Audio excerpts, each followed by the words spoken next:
Грани времени. Программа Владимира Карамурзы. Радио «Свобода». Добрый вечер. В Кремле знают о болезни президента Узбекистана Ислама Каримова, но не располагают подтверждением его смерти. Об этом сообщил пресс-секретарь президента России Дмитрий Песков. В понедельник дочь президента Узбекистана Лола Каримова-Тиляева сообщила, что ее отец находится в реанимации после перенесенного инсульта. И что делать, какие-либо прогнозы пока рано. Вот в такой информационной атмосфере проходят последние двое суток. Ситуацию мы обсудим с политологом Григорием Трофимчуком. Добрый вечер, Григорий Павлович. Как вы считаете, вот когда-то Николай I умер, и только на 4-е сутки сказали российским подданным империи. Вот не та же это ли ситуация? Да, тут масса знакомых аналогий просматривается.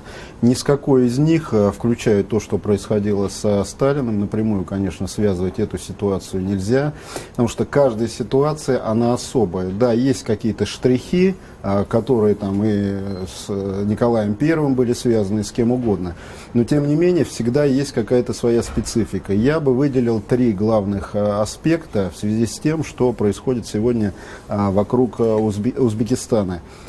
Первый, самый главный аспект – это вопрос безопасности, стабильности самой страны, самого Узбекистана, стабильности всей Центральной Азии. Потому что ситуация сейчас выглядит так, что достаточно любого толчка вот в этой зыбкой обстановке, даже не толчка, а дуновения направленного, целенаправленного кем-то или откуда-то, и тогда сама ситуация может уйти в совершенно непредсказуемую сторону, даже если поправится сам Ислам Абдуганиевич.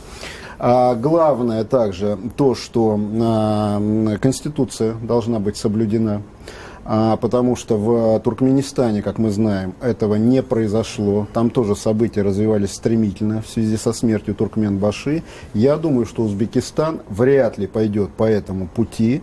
Есть Конституция, есть спикер парламента, и по Конституции, соответственно, он должен быть в случае чего, если что-то случится, опять же, это подчеркнем, с президентом страны, он исполняющим обязанности становится, и назначаются президентские выборы.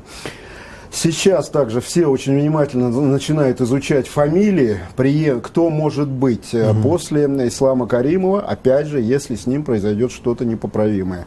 5 фамилий в основном называются. Это и Лола Каримова, младшая сестра, дочь президента. Это спикер парламента, это руководитель службы национальной безопасности, это премьер-министр и это первый вице-премьер. Вот эти люди с той или иной степенью вероятности, как считают эксперты, могут претендовать на пост президента. Ну и, наконец, третий главный аспект – это проблема экстремизма, которая существует не в Узбекистане, а в целом вокруг Центральной Азии. Какие-то мы всплески видим в самой Центральной Азии.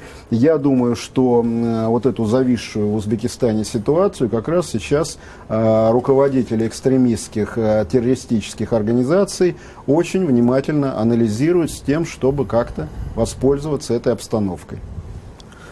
Спасибо. Давайте дадим слово нашему коллеге Аркадию Дубнову. Аркадий, добрый вечер. Добрый вечер. Да, какую репутацию заслужил Каримов за годы своего президентства? Вам слово. Знаете, это можно долго рассуждать. За 37 лет правления Ислама Абдуганиевича его репутация обрастала таким количеством, сказал, подробностей и штампов.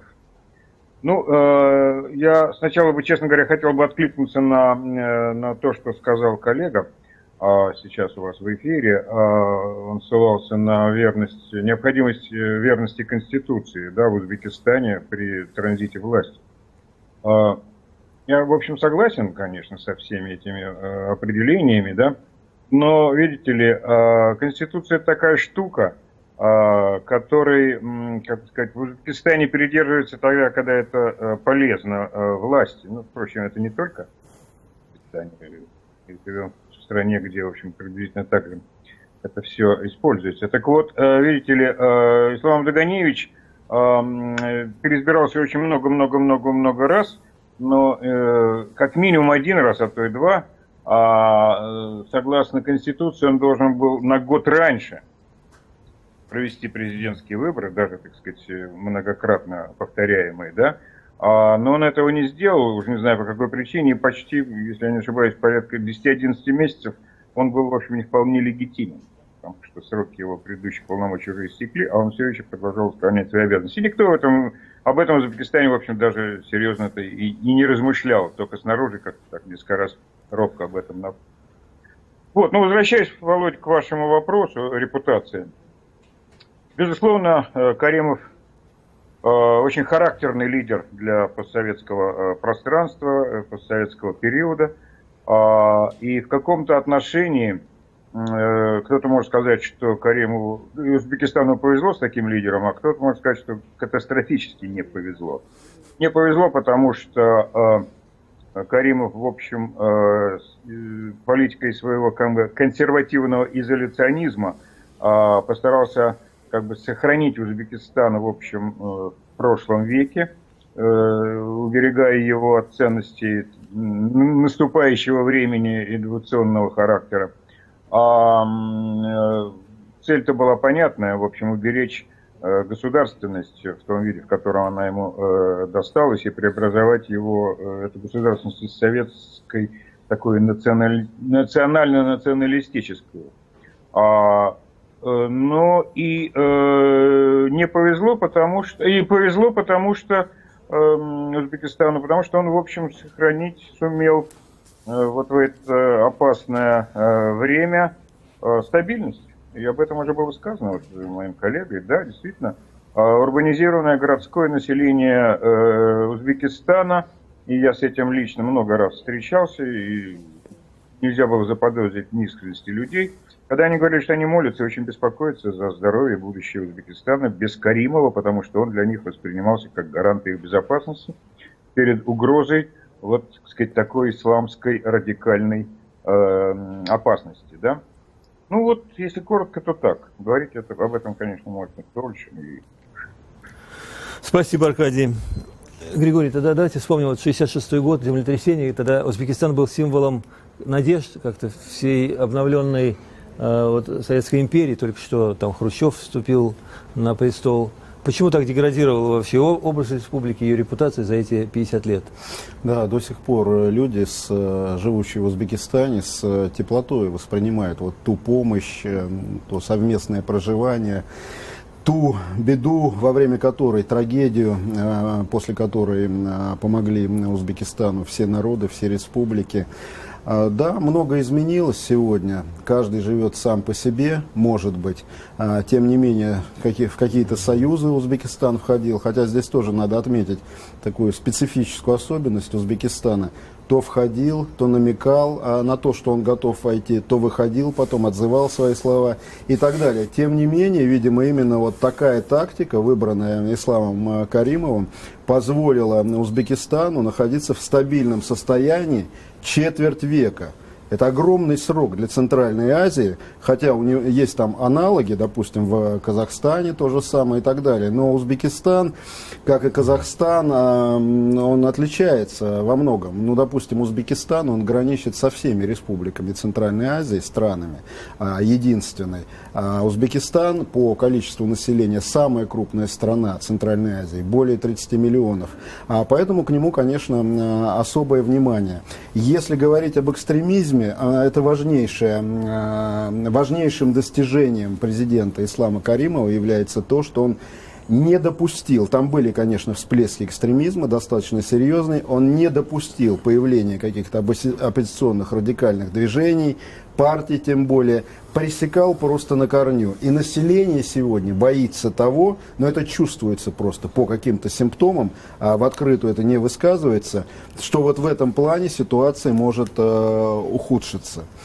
А в целом надо также иметь в виду, вот если говорить о Конституции, о законной передаче власти, это, кстати, сейчас лежит задача на всех, кто стоит вокруг больницы, где находится Ислам Каримов, перед его соратниками, сторонниками стоит эта задача. Если они сейчас стряхнут Конституцию, они, если на это пойдут, ну, если, конечно, опять же, я подчеркну, что-то случится непоправимое с самим президентом, тогда именно они своей рукой ввергнут страну в какие-то непонятные расклады. Поэтому надо им соблюдать строго Конституцию. Но еще один очень важный момент. Все практически республики Центральной Азии, как мне кажется, и даже чуть пошире, они соблюдают вот эту демократическую процедуру только для того, чтобы каким-то образом отчитаться перед Западом, конкретно перед Соединенными Штатами Америки. Мне кажется, что в ближайшие десятилетия, если, конечно, стабильность Центральной Азии будет сохраняться примерно в том виде, как мы ее видели на протяжении последней четверти века, они постепенно будут уходить от этой демократической процедуры, потому что чувствуется, это явно видно, она мешает руководителям центральноазиатских республик. Это им, в принципе, не надо. Поэтому, я думаю, мы в ближайшее время будем наблюдать отход вообще от либерализма, демократии и так далее. Им нужно укрепляться там будет, потому что это будут уже постсоветские руководители. У них не будет через 20 лет уже той советской школы, той советской ауры. И для того, чтобы закрепиться на руководстве своих стран, они просто будут вынуждены ужесточать свою политику и полностью переводить ее на азиатские рельсы.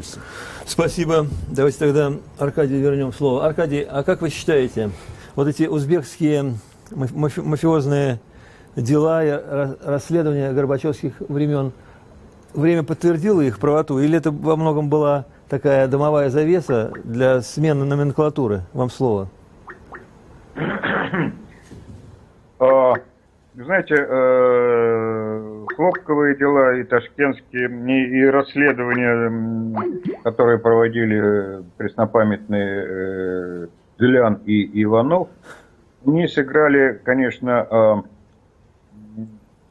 чудовищную роль в истории вообще, так сказать, Горбачевской перестройки и в имидже Узбекистана в частности. Время показало, что Зелян и Иванов работали очень предвзято, топорно и, что называется, пытались подвести вопросы к уже известным ответам. И, конечно,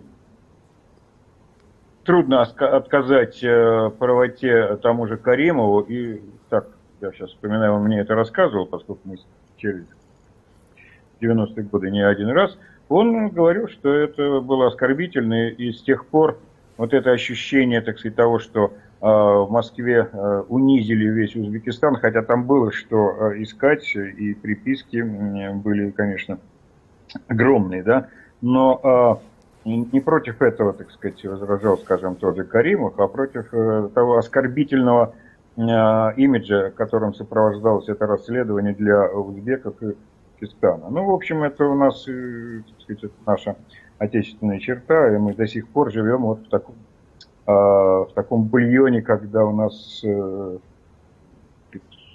корытом с водой выплескивается и ребенок, да, примеров приводить. Пример, последняя история с кризисом в российско-турецких отношениях, когда после того, как случилась эта история со сбитым самолетом, в России началась просто антитюркская, ожесточенная антитюркская кампания, которая отразилась эхом во всех центральноазиатских республиках, да и в наших, так сказать, наших регионах тюркского характера, в частности, в Татарстане. Ну, с другой стороны, конечно, эта история даже и помогла в какой-то части, отчасти Каримову укрепить свою власть, потому что он, отталкиваясь от того, как унижен был Узбекистан московским руководством, он апеллировал к национальному, так сказать, национальной гордости узбекского этноса и это очень сильно, так сказать, дало ему возможность укрепить свой авторитет как защитника новой государственности узбекской от притязаний со стороны бывшей метрополии советской. Спасибо. Ну, это, в общем, естественно, да, что Узбекистан хочет освободиться от наследия советского, как вы считаете, Григорий? Независимо от того, что хочет Узбекистан, фактически 25 лет руководства прошло Ислама Каримова. Следующие 25 лет будут связаны уже с совершенно другой проблематикой. То есть Советский Союз уже забывается. На повестке дня евразийская проблематика. При самом наихудшем раскладе передел уже не советского, а постсоветского наследства, передел евразийского пространства. И для того, чтобы удержать и страну, и ситуацию в регионе, здесь, конечно, руководители вот этих всех республик должны, ну, может быть, с учетом каких-то там частей отдельных штрихов советского опыта, конечно, выстраивать какую-то новую идеологию, новую политику. Ну, например, вот иллюстрация наглядная в том, что связано с религиозным аспектом. Сейчас надо руководителям вот в ближайшие там, четверть века думать, а что же делать с этим фактором религиозным. Потому что если его жестко запрещать, он все равно где-то будет вылезать. Вот этот басмаческий эпос еще не появился. Я напомню, что басмачей до 40-х годов не могли додавить в Центральной, ну, в Средней Азии тогда еще. И, кстати, именно в Узбекистане находятся вот эти вот центры бывшего басмаческого движения. Это Хорезм, Коканд, Бухара, Самарканд и так далее. И с этой точки зрения тоже Узбекистан достаточно интересен. Поэтому запрещать или в какой-то степени разрешать, но в любом случае надо учитывать тот же опыт Советского Союза.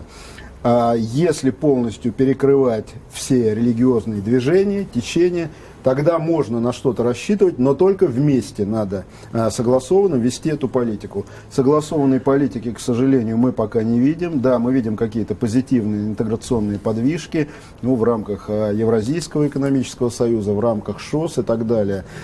Наверное, Узбекистану надо повнимательнее присмотреться к этим интеграционным структурам, потому что вот таких прыжков, скачков в ближайшее время их не должно быть. Потому что был определенный опыт, вес очень серьезный, авторитет у Ислама Каримова, как у руководителя. Он мог такую тактику допускать, но у следующего руководителя уже такого буфера не будет абсолютно. Мы сейчас перебираем опять эти фамилии, но в основном 4 фамилии, если убрать саму Лолу Каримову, пока вынести за скобки. Это Юлдашев, спикер, которому по Конституции должна перейти временная власть. Это Инаятов, который почему-то считается протеже Москвы. Это, кстати, путают фамилию премьер-министра. У нас обычно его называют Мирзияев, что вызывает вопросы и даже напряжение в экспертном сообществе Центральной Азии. То есть ведущие эксперты говорят, почему путают фамилию? Он Мирзиёев. То есть, если посмотреть, как это по транскрипции пишется, он, скорее всего, даже, наверное, Мирзиёев, который почему-то об этом тоже говорят. То есть, если Инаятов поддерживается Москвой, то Мирзиёев, или Мирзияев, как у нас его называют, поддерживается Вашингтоном, ни больше, ни меньше. И первый вице-премьер – это Азимов. То есть, двое кем-то поддерживаются, двое нет. Ну, вот, наверное, надо этим людям посмотреть, что же необходимо сделать, для того, чтобы Узбекистан продолжил вот эти традиции стабильности. Потому что просто разделить власть, этого слишком мало. То есть нужна программа, нужно использовать вот тот опыт, укрепить ту базу, которая была создана Исламом Каримовым, но уже не на советском опыте. Или не только на советском опыте. Здесь нужна какая-то абсолютно новая прорывная программа. Ну, с учетом того, опять же, что Узбекистан самая густонаселенная страна Центральной Азии. От нее очень много зависит.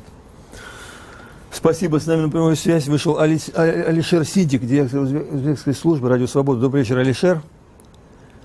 Слышите нас, да?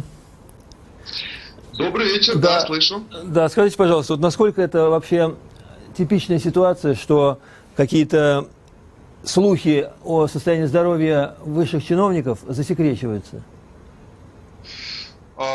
знаете, для Узбекистана это совершенно новая такая практика. Последние 25 лет ведь мы жили при одном правителе. То есть это совершенно новая практика. Сравнивать с чем-то иным в Узбекистане это нельзя.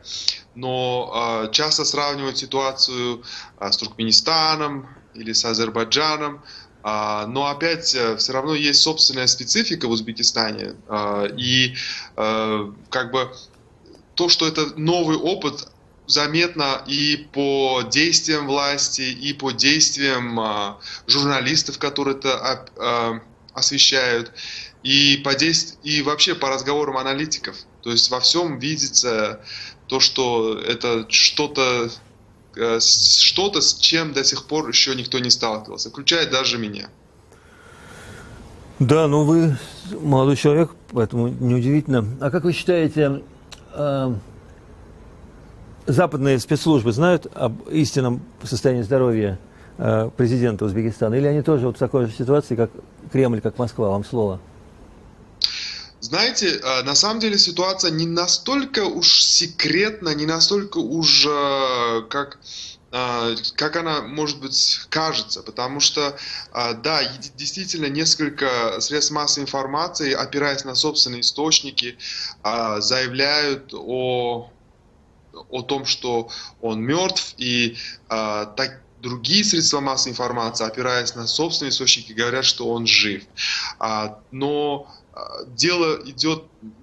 Это уже не такой уж ключевой вопрос в данный момент. Это не важно сейчас. Сейчас ясно одно, и это самое главное, что Каримов как лидер уже, как сказать, он ушел из политической арены. Можно де-факто об этом говорить.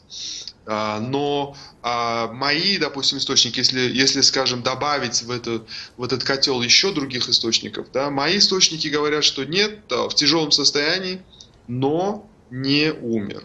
То есть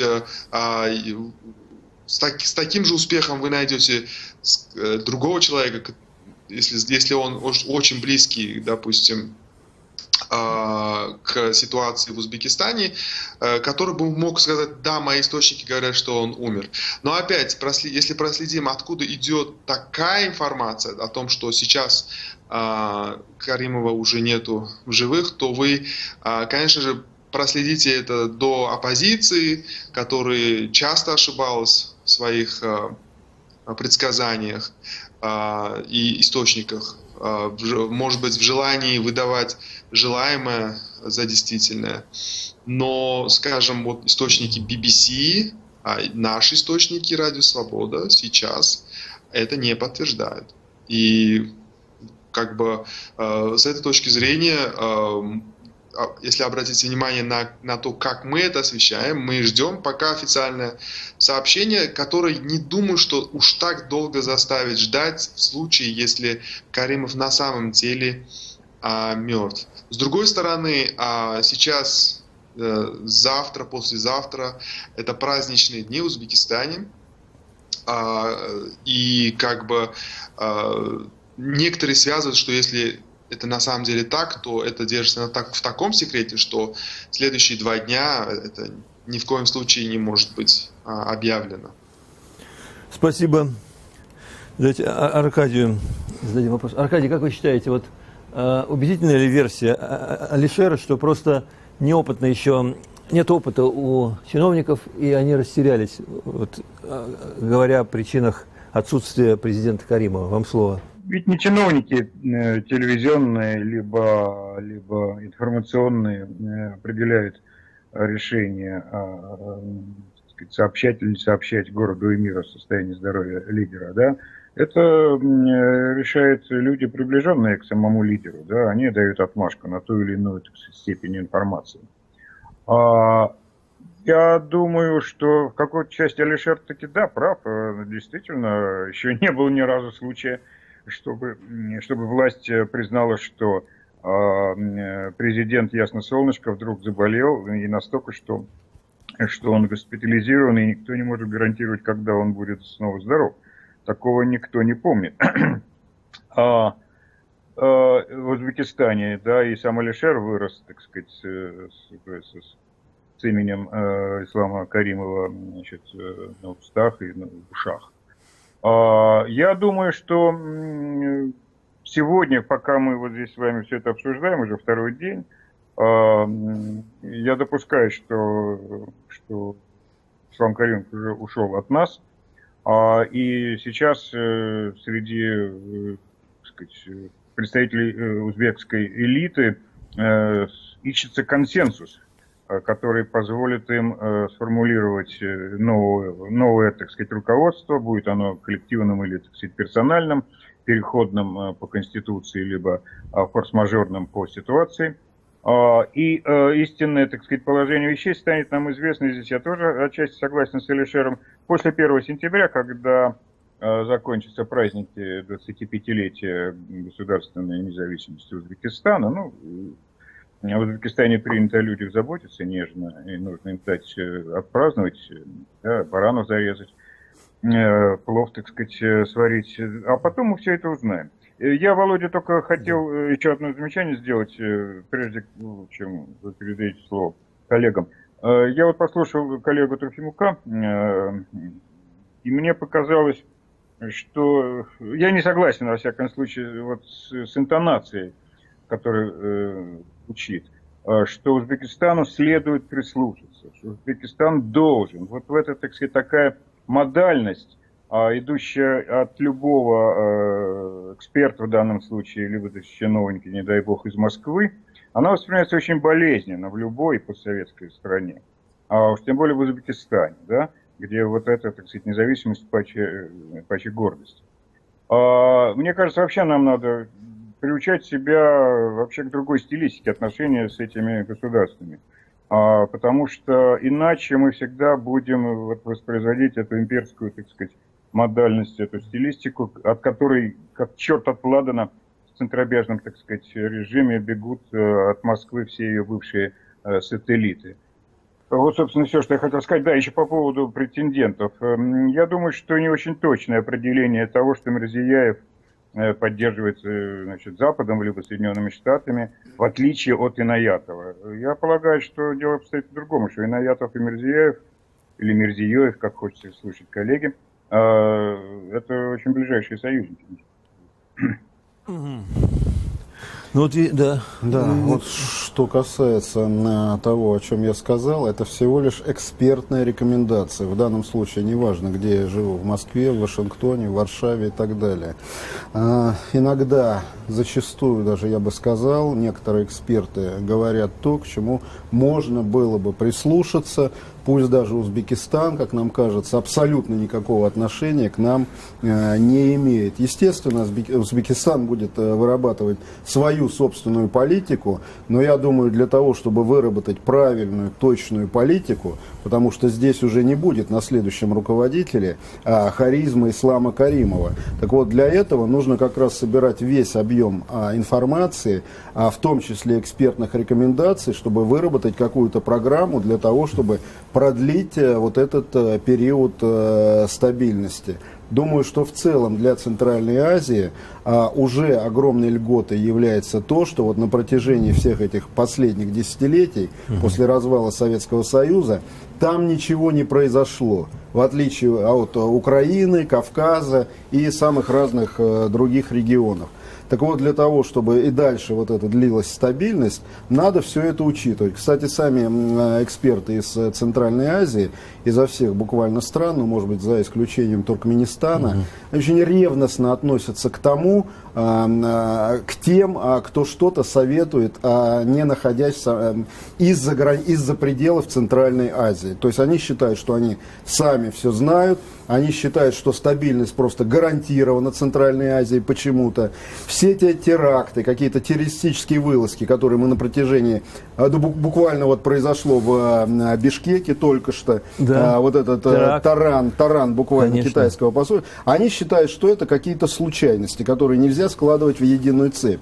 Так вот, мы ни в коем случае не можем вмешиваться ни в работу будущих руководителей, ни в работу местных экспертов. Просто со стороны иногда видеть виднее ситуация. Так вот, мы всего лишь навсего можем порекомендовать. А потом, если эти рекомендации не приняты на вооружение, и случилось самое худшее, мы потом можем завести на наши видеосюжеты, на наши статьи тех людей или тех, кто с ними связан, и сказать: вот видите, мы вовремя вам советовали, вы, к большому сожалению, не прислушались. Поэтому никакого абсолютно диктата здесь нет и быть не может. Согласен. Давайте Алишеру дадим слово. Алишер, как вы считаете, по каким сценариям может развиваться вот ситуация, например, сегодня во второй половине дня или уже завтра? Очень хороший, но очень трудный вопрос. Вопрос сценария. Я вот целый день сидел, слушал очень много экспертов. Мы сами разговаривали с очень многими экспертами. Но в основном все экспертные заключения сводятся к тому, что не нужно ожидать какого-то такого столкновения, массовых каких-то исходов, какого-то там, не знаю, дестабилизации ситуации. То есть вот в этом почти все как единогласно. Другое дело, что будет? Будет такой спокойный переход под контролем Службы национальной безопасности СНБ Республики Узбекистан. Давайте не будем забывать, что Рустам Инаятов – это второй человек, если даже не первый человек после Каримова. И он в здравии, на службе, и, как сказать, даже если бы Инаятов ушел из игры сейчас, это было бы, возможно, бы такая же дискуссия, что дальше для Каримова, да? Но этот режим, он, как некоторые утверждают, имеет, как сказать, это как самолет с двумя моторами. И вполне нормально он может обходиться без одного двигателя. То есть Каримов уходит как двигатель, остается Инаятов как двигатель. То есть одновременно их отсутствие бы, конечно, привело к какому-то такой турбулентности. В данном случае все идет вот, хотя я как сказал, что ситуация новая, но ситуация с точки зрения стабильности государства, функционирования института, функционирования там, жизни, пенсии, там, бизнес, аэропорта, все это будет функционировать без никаких, скажем, disruption, да, ну, каких-то остановок. Угу. Но, с другой стороны, нужно все равно как бы внимательно смотреть, что будет происходить, на кого будет ставить Служба национальной безопасности. То есть кого она выберет, кто та фигура, которая бы устроила кланы внутри, устроила бы Россию, устроила бы Запад. Вот такой вот, в лучшем случае начнется такой вот некий поиск такой личности. Конечно, самое легко в данном случае, самое близко, скажем так, к этому яблоку, да, вот на отдаленности вот руки находится сам Мирзияев. Хотя Конституция не предполагает, что премьер-министр автоматически становится президентом, но он как бы остается у руля. Возможно, если речь идет о каком-то азербайджанском сценарии, то в Конституцию можно быстро внести изменения и, как сказать, сделать премьер-министра автоматически и президентом. Но навряд ли на это пойдут. А дальше, знаете, Мирзияев, он тесно связан родственными узами с Алишер Усмановым. Алишер Усманов схож в Кремль. Мирзияева поддерживает Россия в этом случае. Я вот не согласен, кто-то сказал, что Мирзияева поддерживает то ли Запад, вот такого вот плана. Но наоборот, Мирзияев такая фигура, которая, возможно, поддерживается Россией. Однако Мирзияев страшный сон для очень многих людей. Те, кто знает манеру, стиль его управления, эти операции по принуждению сбора хлопка, операции на селах, в основном такой принудительный труд, очень-очень сложная ситуация в селах, то есть жестокость и так далее. Вот все это говорится очень часто в отношении Мирзияева.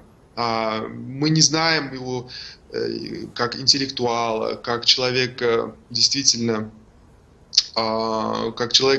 умеющего выражать собственную мысль.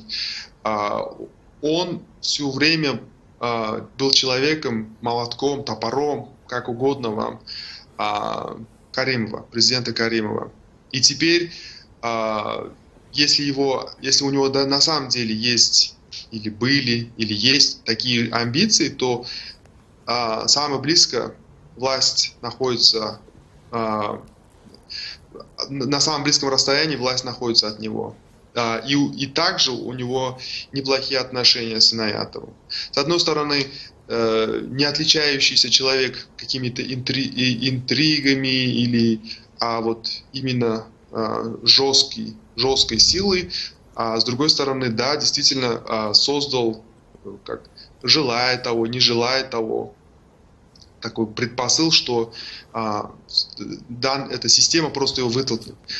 Говорится об Азимове, говорится о других персонажах, но ясно одно, что вот за 25 лет под тенью Каримова просто не выросло ничего, то есть ни одной харизматической фигуры. Каримов был ужасно, или уместно ли говорить в прошедшем времени, но Каримов был ужасен с точки зрения стратегических решений, да, с точки зрения какого-то зная, что ему столько лет, что вот такая ситуация возможна. Нет никакой подготовки к наследнику, да, кто унаследует власть. Конечно же, даже говоря это, мы играем по их правилам. Мы исключаем, что будут выборы, что это...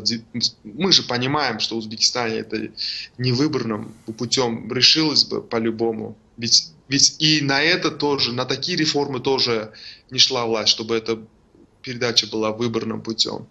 Но и не откровенного, такого ярко выделенного наследника так и не нашлось. Несколько лет назад мы могли бы трубить, да, ой, дочка готова, смотрите, она везде, она уже себя чувствует как президент. Но и даже в глазах, даже в своей дочери увидел, некоторые считают конкурента, и в конечном итоге ее хребет тоже поломали. Где сейчас она находится, неизвестно, под домашним арестом или нет. То есть ее тоже судьба складывается как-то туманно. Так что о каких-то вариантах развития ситуации можно говорить долго, но по-любому все складывается к тому, что просто сам Каримов не создал ни такой системы. Боюсь, что и во всех странах Центральной Азии такая же ситуация. Да, похоже. Аркадий, вы как считаете, может ли какой-то коллективный разум руководить республикой некоторое время, пока не найдется кандидат в авторитарные правители? Вам слово. Я думаю, что коллективный разум вещь прекрасная, но вряд ли это адекватный, так сказать, способ властвования в современном Узбекистане. Просто, как принято говорить, народ не поймет коллективного разума, поэтому он потребует себе хана, которому он должен будет присягнуть. Я, собственно говоря, это уже сказал Алишер, он многие вещи подметил точно, хотя не совсем можно быть согласным, но тем не менее, когда он сказал, что выбор преемника будет определять шеф службы национальной безопасности, он сказал абсолютно вещь очевидную, она понятна и понятно всем и за пределами Узбекистана. Рустам Инаятов, 72-летний, я бы назвал его демиург нынешней узбекской политики и узбекских руководящих кадров, конечно, будет в первую очередь контролировать ситуацию и будет наставником для любого человека, который займет, что называется, престолонаследие Каримова. И этим, собственно, определяется весь характер нынешнего государства Республики Узбекистан, да? Страна, которую можно удержать только жестким силовым контролем. Хорошо это или плохо, уже не в наших сейчас форматах это обсудить. Дело другое, чему был удивлен в рассуждениях Алишера, что он выдал, может быть, некое временное, так сказать, возбуждение в связи с тем, что начала позиционироваться дочка президента на эту позицию, на наследие своего отца. Во-первых, там не важно, что я в это с самого начала не верил, а важно другое, что Алишер, видим, просто как молодой человек хотел, так сказать, изменений, такой красивый имидж красавицы, так сказать, интеллектуально подаваемой, значит, женщины, певицы и все такое прочее на пост лидера Узбекистана вообще вряд ли серьезно можно было рассматривать, потому что не готова страна еще к этому, да. А если еще Соединенные Штаты сейчас будут с трудом переваривать возможное будущее президентство женщины, то про Узбекистан и говорить не пристало.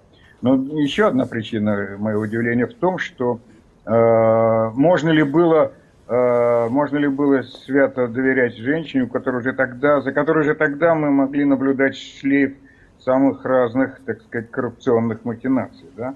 Вот это меня удивляет. Мне кажется, мы вообще должны к этому относиться гораздо более щепетильно. Спасибо, Аркадий.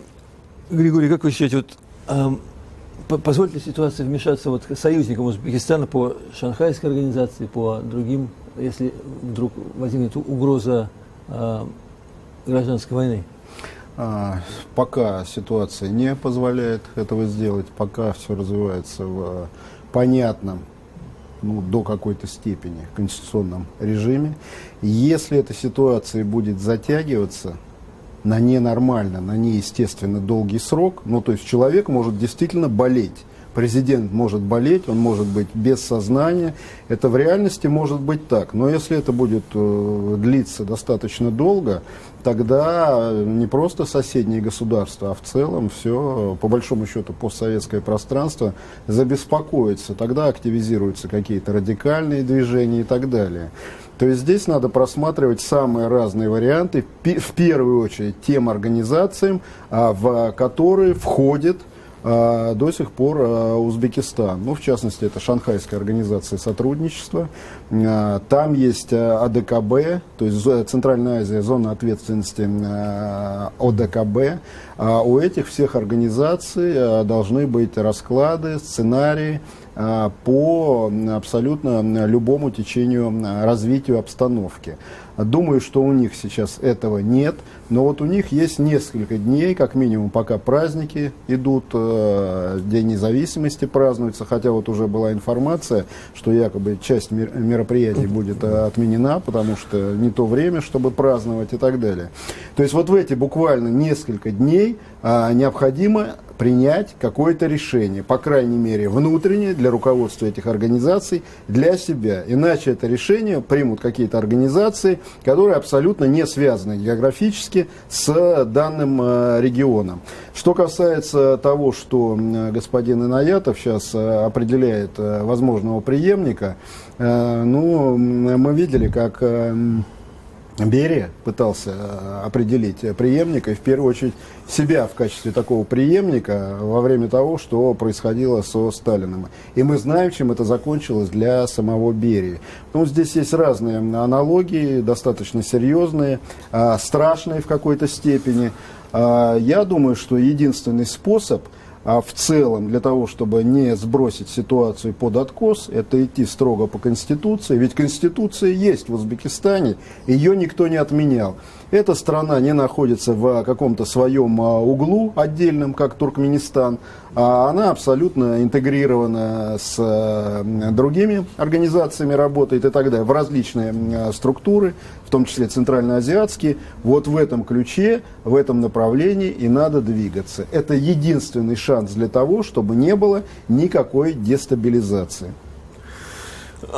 Алишер, как вы считаете,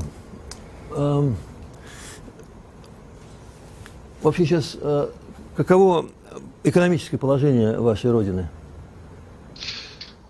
Ну, Узбекистан, вот как раз-таки, кто бы ни был новым лидером Узбекистана, есть некоторые аспекты политики Каримова, которые в отношении России, которые были неверны и которые, возможно, его преемник будет потихоньку исправлять. Узбекистан очень сильно завязан к России, да, то есть при каримовском управлении, правительстве, да, то есть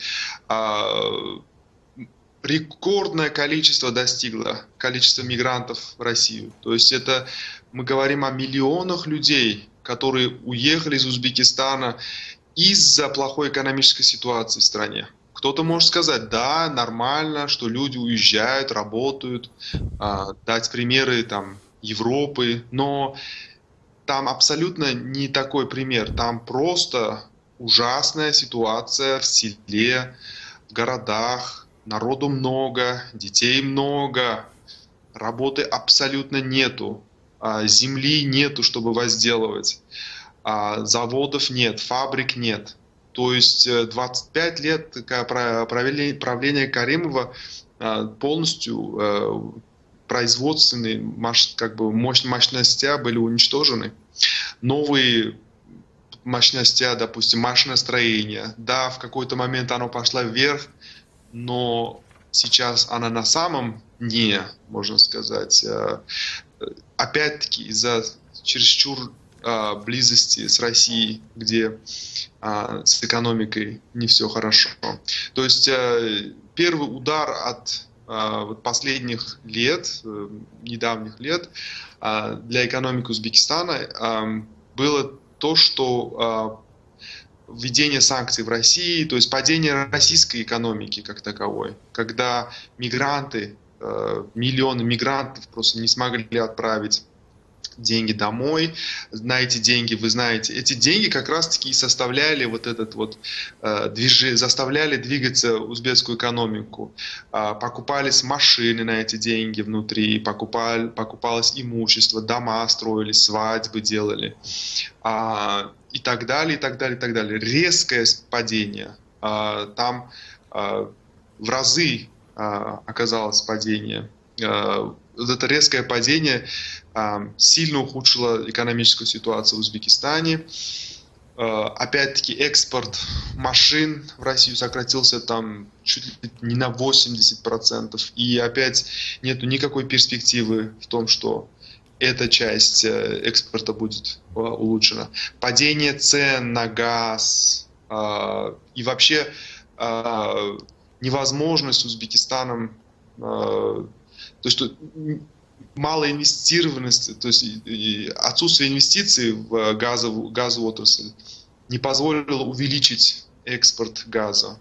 Потом пришлось конкурировать с Туркменистаном и с другими в направлении Китая и в направлении России. То есть экономическая ситуация, она ужасна. То есть, да, никто не голодует, да, так сказать, с голоду не помирает. Это абсолютно исключено. Узбекистан исторически и, как сказать, не предрасположен к тому, чтобы там кто-то как бы страдал от голода. Страна теплая, все растет, все в огородах, все на деревьях. Одна лепешка, одна дыня, арбуз, и твой день прошел. Вот в этом ключе. Но все остальное, как бы, все остальное, что республика могла бы производить, все остальное просто тупо везется вот из Китая. Вообще-то после Китая можно даже запятую не ставить, потому что на долю остальных стран попадает не очень большие объемы. Все остальное привозится, то есть деньги зарабатываются мигрантами, привозятся в республику, здесь создается вот эта экономическая цепочка, опять деньги привозятся, опять вот только за счет этого жил Узбекистан последние годы. Это сразу стало заметно, сразу очень быстро стало заметно. Но несмотря на это, Каримову никогда даже не хватило ума признать это, сказать спасибо из-за вас, то есть извините, из-за нашей экономической политики вам пришлось выехать, но мы в вас верим и так далее. Нет, напротив, Каримов обзывал их лентяями, он называл, что они позорят Узбекистан тем, что где-то там кому-то подметают улицу, то есть это позор, он считал, для узбекской нации. То есть подметать улицы в Узбекистане не позор, подметать где-то там позором. То есть назвал. Это было официальное заявление, оно произвело большую, она сильно привело к тому, что многие очень сильно обиделись, и я знаю, трудовые мигранты в то время как бы у многих просто вызвало это чувство такого разочарования, такие заявления Каримова. Вот. Экономическая ситуация далее, да, Узбекистан экспортирует хлопок, да, а хлопок, что за хлопок? Хлопок, который собирает вся страна, вся нация на корячках, да, они под давлением международного сообщества снизили использование детского труда, школьного труда, да, но колледжи, которые мы называем, это опять 17-летние, 16-летние дети, собирают хлопок медики, учителя, все сдают эту мзду, чтобы обеспечить это, скажем, производство хлопка в Узбекистане. Все под управлением того же самого Мирзияева. И опять, то есть, вот хлопок, говоря о газе, о других направлениях, скажем, это то, что, как утверждают некоторые, никогда обратно не вливалось в саму экономику. Вот. Так что мигрант остается как и был основной решающей экономической силой, так и остается.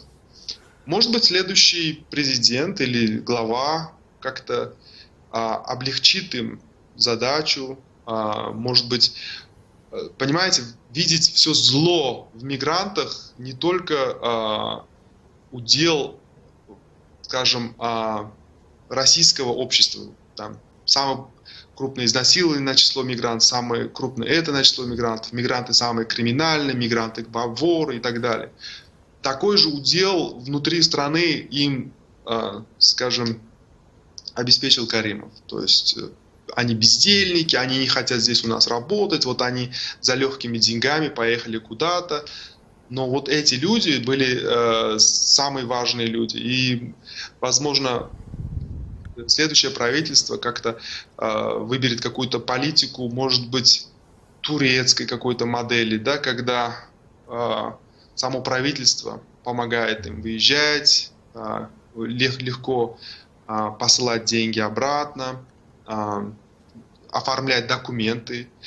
Пойдите сейчас в посольство в Москве и просто постойте 15 минут, узбекское посольство в России, и вы поймете, насколько государство может ненавидеть собственный народ, собственное население. Да, к сожалению, это так, Алишер. Ну что ж, подождем тогда, во-первых, ясности о судьбе самого лидера, и после этого будем делать уже выводы. Спасибо всем участникам нашего прямого эфира. Напомню, что на волнах Радио Свобода звучала программа «Грани времени». У микрофона работал Владимир Карамурза-старший, и также программы Андрей Трухан, продюсеры Михаил Косторов и Дмитрий Налитов.